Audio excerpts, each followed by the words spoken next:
All right. Hey, welcome to our podcast today. Ask Aaron, ask EJ. This is Coach Eric Johnson, the brand. This is Coach Aaron Thigpen, the source. EJ, Hey, um, hey. been looking at, well, actually just it's been coming up on my feed, all the things for college baseball season Right. coming up and the rankings for all the different collegiate programs. And I Right. noticed that there are only a handful of West Coast schools in that ranking, and it's really being dominated by SEC schools in the South, kind of that northeast, southeast, or whatever area, and just wondering what's going on. Why the fall off on you know the West Coast schools, and I guess to a further extent, um, is there some kind of recruiting strategy that athletes now have to consider when playing baseball? So if those major programs are kind of dominating the landscape, should athletes be opting to play baseball at smaller schools in those regions as an option, or at junior colleges in that region as an option, if that's where the hotbed of baseball has now shifted? Wow, the $100,000 question about demographics in baseball for the high school player, the collegiate player, everything like that. Um, it's a good subject, Aaron, because if you talk about West Coast baseball and Midwest baseball, Northwest, Southwest, all that, all the regions. But you really have talked about four conferences, the big four. You've talked about the SEC, Alabama, Vanderbilt, that conference, those guys, Texas. And then you've talked about the Big Ten, Ohio State, Michigan. Okay. You talked the Big 12, you're talking about Arizona, you're talking about Arizona, USC, um, UCLA, all those guys. And then you talk about ACC, North Carolina, Wake Forest, all those guys. So you've got four conferences that have 1% of the players that are what I call the one percenters, who are the best player in their area, maybe in their state, let alone their region, going to those schools. And is there a conference out on the West Coast now, Aaron, that's part of the Big Four? The Pac-12 used to be. It's no longer the Pac-12. It's going to start up again, by the way, Mhm. but it's not the same flavor as the Oregon State, UCLA, USC, the traditional Stanford, Cal, the traditional Arizona State. A war. Every weekend was a war in the Pac-12. That is dissolved now. It became about football, money, basketball revenue, all kinds of things, NIL. Um, so I say this to players that it seems like a lot of those schools are in the South or the Southeast um, now, or the Midwest, upper, part of the country. And it's just the way it is now. It seems like they're more vetted in their sports. You got bigger booster clubs, you got stadiums now, you got stadiums at all these places, you got indoor facilities that rival football fields for baseball. Baseball now is a major sport back there now. And out here, we're trying to figure out what field we're going to play on, what space we have on the West Coast. Some of the best programs, Oregon State, they left to go join those conferences because they had the facilities to do so. USC just built a new field down there. It's unbelievable, and their facilities on. But guess what? They're in one of those conferences over there in the Power Four. Mhm. So I think facilities and what we have here on the West Coast have totally changed. The kids see that in a recruiting trip and go, "I want to go over there. I want to see that." Even if it's D2, D3, NAIA, it's the same thing. They're like going, "Hey, listen, I want out of this. I want to go over there. I can get my degree over there, and I have a place that I really like, and this is what I thought baseball would be like in college." So players have a different impression. Even at the junior college level, Aaron, it's the same thing. The facilities are amazing. But here in the West Coast, what are we, landlocked or something? That we can't create facilities and have that same appeal? Or are booster clubs the same? Are the alumni the same? I mean, I think that mentality of this is what we have, this is what we're doing here. We have a baseball program and this is what we're doing, and we're all in. On the West Coast, I think the mentality is, are we all in, or do we have too many other extracurricular activities we're doing? And are we vested in that? So I think the mentality shift is of that. Mhm. Kids want to go to those places because the mentality of how they see things, it's aligned to where those schools are out there on the, as they call, the right side of the country Mhm. versus the left side, which is the West Coast. Right. So it's interesting, but I think more players are shifting to that. I Yep. mean, I think that's a major issue of why players are doing that, and players are leaving to go play in other places too.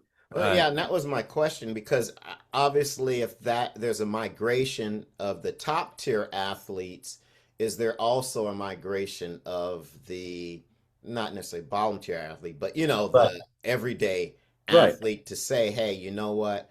I think I'm gonna consider, even though I can't go to play for Tennessee, I might go play for another school in Tennessee because baseball is more serious, or baseball, the level of baseball and level of play, all those factors you just talked about are better. So even though I might not be at one of those high level schools, maybe I do, Middle Tennessee State. You know what I'm saying? well, And yeah, and or is East that Tennessee. baseball going to be better than going to, I don't know, whatever the West Coast equivalent is over here? Right. And is now that migration happening for like, your 2-star, 3-star athlete versus your, 4 or 5-star athlete? That's what I'm asking. I agree with you. That is happening. I mean, you see players and coaches over there want to get West Coast players. They Hmm. do because they're like, "Hey, these kids play all year. They know how to play the game. Let's get some of them out there." And if they have the same mentality as what that coach from, back in the southern part of the region or the right side of the United States, as I call it, that's important, and kids like that, and they're happier doing that. The recruiting war, as they call it, between Division twos and Division twos, NAIAs, Division one mid majors.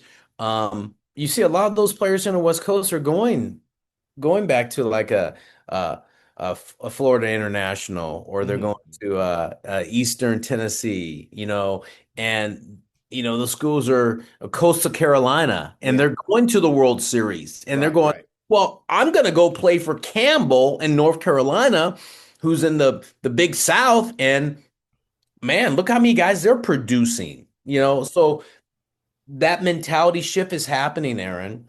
And even at the junior college level, players are like, I'm going out of state, DJ, or I'm going here. And it's not, it's not where you would think it would be because of that. So I think there is a shift. And I think players are more open to that now than they ever have been before because it's all right to do that now. And it used to be, when you went to the World Series, the West Coast, College World Series, West Coast guys, right?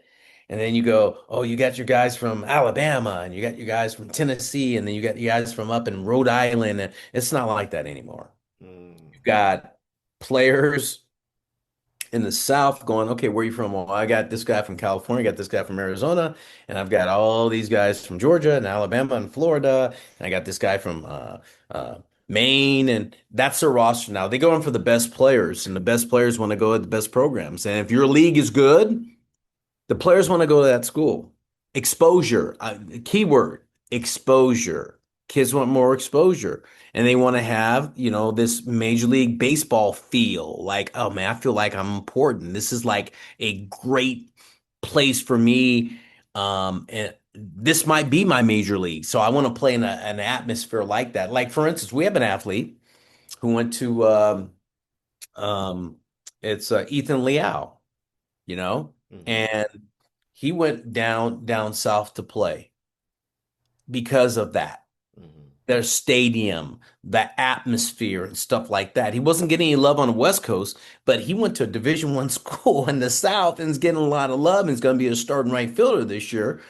And I'm scratching my head because he played in our West Coast school, grabbing this kid. This kid's exceptional, but he didn't maybe fit their prototype. Right. What's the prototype? I mean, West Coast baseball, we winning games all the time versus schools down there. Who's in the World Series every year?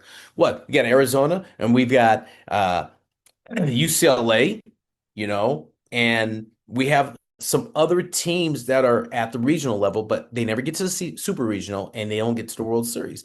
Every once in a while, we'll get a team to the World Series from the West Coast. But it used to be, man, you would have two, three teams from the West Coast going to the College World Series. Now you don't have that. You have last year's incredible. ACC and SEC represented college baseball last year at the World Series. Yeah. So I think you have that. And I think at the lower level, if you want to call it that, I don't call it that. I think college baseball at any level is competitive. Hmm. But even if you look at the Division II World Series or you look at Division III World Series, it's the same scenario. You're seeing this happen across the board. I think players on the West Coast versus players on the Eastern Seaboard are that way, East Coast. Is there a mentality that's different? Are the athletes different in how they think? Are their parents different in how they think? You know, there's been a shift. It used to be a West Coast baseball was a West Coast game. Hmm. It's no longer a West Coast game. It is, yeah, there are players in the West Coast, but you're talking about the South, Southeast, Midwest. It's changed. It's changed quite a bit now. And I've seen it at the youth level. I've seen it at the high school level, and we're definitely seeing it at the collegiate level, and you're seeing it at the major league level too a little bit. Yeah. So I think it's very interesting of of how it's manifested over the past 10 years, Aaron. This has been a phenomenon that's been going on for a while now, and I think now it's right in front of us. It's amazing. UCLA is the number one ranked team in the country now by D1 baseball. Okay. But if you go and you look at the rest of the teams on the West Coast, Aaron, I think it's pretty interesting. Okay. Listen to this. You've got UCLA, that's one team. And as I go down that list, what other West Coast team is there? And I'm looking and I'm looking and I'm Got looking. Oregon State, I think. Guess what? Is Arizona's Arizona. 24. Yeah. Okay. Listen to the rest of them. LSU. Hmm. Texas, Mississippi State, Georgia Tech, Coastal Carolina, Arkansas, Louisville, Auburn, TCU, North Carolina. Oregon State's the other one. You're right, Oregon State. So three teams. But look, Florida, Tennessee, Georgia, Florida State, Hmm. North Yeah. Carolina State, Kentucky, Clemson, Southern Miss, Yeah. Wake Forest, Miami, Vanderbilt, Texas A&M. Yeah. So what does that tell you? They're all in that area that we're Right. that baseball mecca now. What West Coast was baseball mecca back in the day. It's not West Coast, it's not the mecca anymore. The West is not baseball mecca anymore. It's on the other side of the country now, you know. And why is it? Hmm. We can go all the way down to the youth level and figure it out because it goes from there all the way up. How do we perceive the game in the West Coast versus how they perceive the game down there? Look at the teams and how they're structured and how they go about their work in a trot. I was in Georgia last year, Aaron. I'm telling you, I saw a workout for an organization and it was amazing how many kids came out to try to make two teams? I saw 80 kids trying to make two ball clubs. 80 kids, and I'm like, wow, where does that happen at?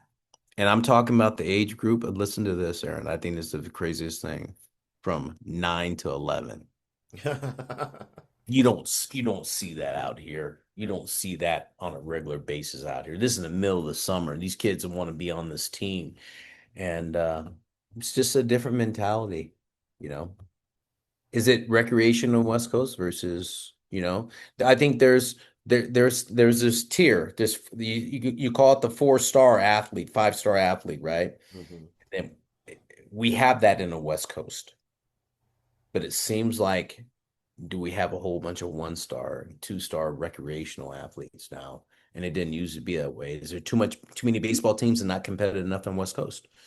People ask that all the time. Coaches ask that. Scouts ask that. Scouts, professional scouts I talk to ask that.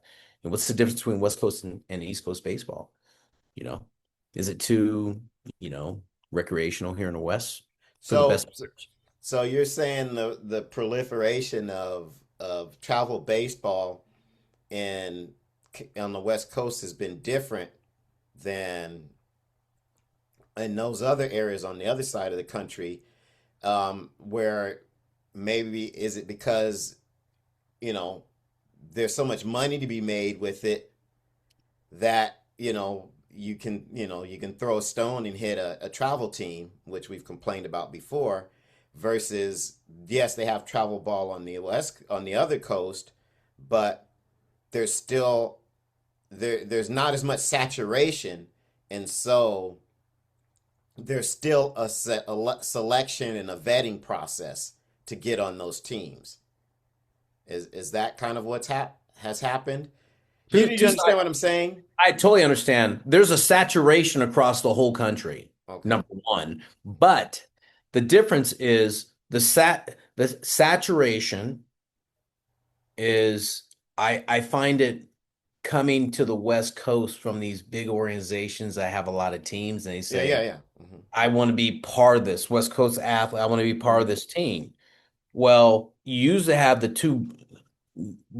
two teams Right, that were the best. right, right. Now they have 50, 60 teams. Hmm. But everybody on the West Coast goes, hey, that's that organization. I want to jump in that because I'm going to be a part of that. And they're not, Hmm. you know? The question is, big organization gets all these teams. These big organizations have two really good teams or one good team per age group. Hmm. Okay. Who's paying for those players? Yeah. Are the players the best players paying for it? Or Right, is it right. just manifested through I have all these teams and I have this plethora of money that I can just scholarship players out? Yeah, That's another podcast, man. And yeah. that's Well, deep. That one's deep. So, now you see that in soccer too. You see that in yeah, other sports where absolutely. they call them feeder programs, but they're really not Revenue feeding. generators. Yeah, yeah, Right? Yeah, they're feeder programs from a revenue standpoint for the yeah. best players to play and get in the national stuff. Then everybody thinks that's where I need to go. That's the mentality of baseball. Hmm. Is that okay? We've got these guys, right? And we have all these teams, and oh yeah, they have a good organization. It's great. You see what they do nationally, but are they really playing? Are they developing players? Hmm. You and I are player developers. We develop players. Are people doing that? Or are they just trying to get on the best team and doing that and thinking they're going to develop? Hmm. Hmm.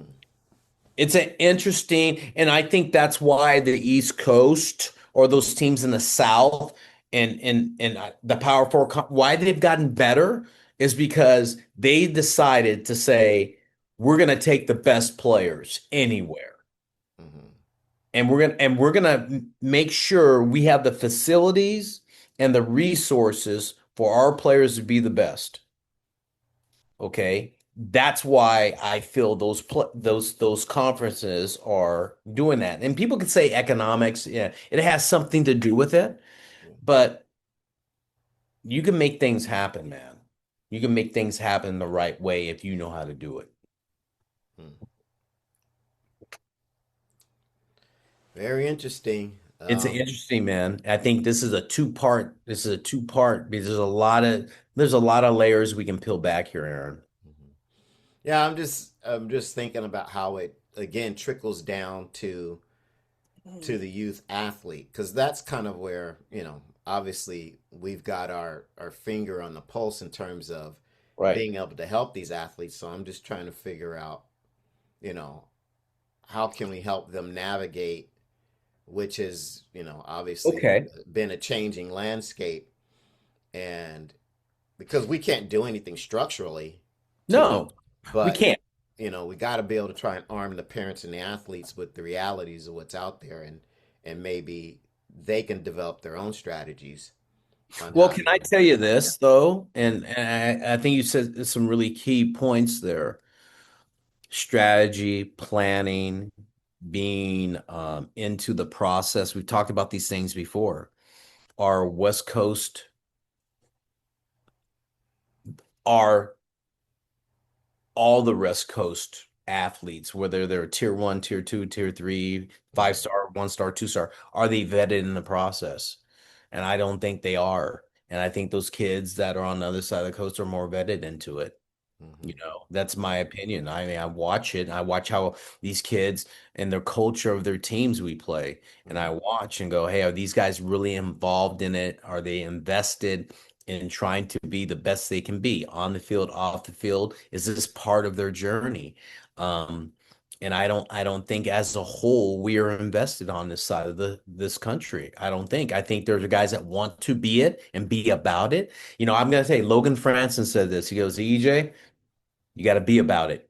yeah, I said, you sure do. If you want to be where you want to be, you better be about it. And it's not showing up once in a while, Aaron. It's showing up every day. It's showing up when people don't see you and you show up, yeah. you know? And I think I don't see a lot of those kids showing up every day and being about it. I saw one girl in your facility who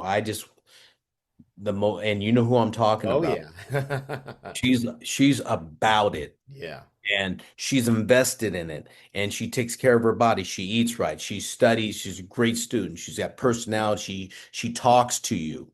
yeah, That's about being about it. And I think people just show up to show up now. yeah, yeah. I'm sorry, Yeah, but she's that's the truth. unfortunately she's the exception versus the rule. Right. And there used to And be she's the I used exception. to have a gym full of them. Actually, it Right. used to be the reverse, but yeah. And like I said, I think it has a lot to do with just the access to my type of training has become so mainstream and, accessible. In other words, the velvet rope has gone. You know, Hmm. before there is all, like you said, there was a vetting process to be able to get onto a travel team. There are certain barriers to getting specialized training or instruction, and those barriers have been lowered, which I guess is a good and a bad thing in terms of people having access. But with that, it's also been taken for granted, and I don't think people utilize those sorts of tools and services to their fullest anymore. Well, the question I have, and you and I know this answer, is it was a privilege and honor to work with a really good trainer. And there was a respect that the athlete had for that trainer.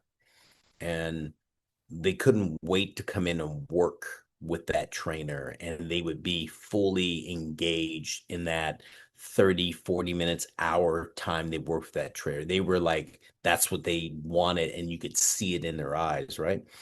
I don't see that anymore. I see it occasionally. Yeah, There's exception to the rule. We see that, but it used to be everybody was gauged like that. yeah, And we didn't have to play with the kids' heads so much, like get them on board with us. They yeah. were on board. They came in, they're like, I believe I'm great. I'm going for it. Now we have to talk to the athlete. Hey, you all right? You gonna be you good? You know, are you all right mentally? It's more of that now that we're playing in the head of the athlete to try to get them to do what we want them to do physically. Yeah. They're mentally not prepared to do it. So how can they do it physically? It's interesting. And I think that's the shift right there. That concept I just spoke about of why West Coast baseball, and why is this side over here? Mm, And you can look at the rankings, and the rankings that tell you a story.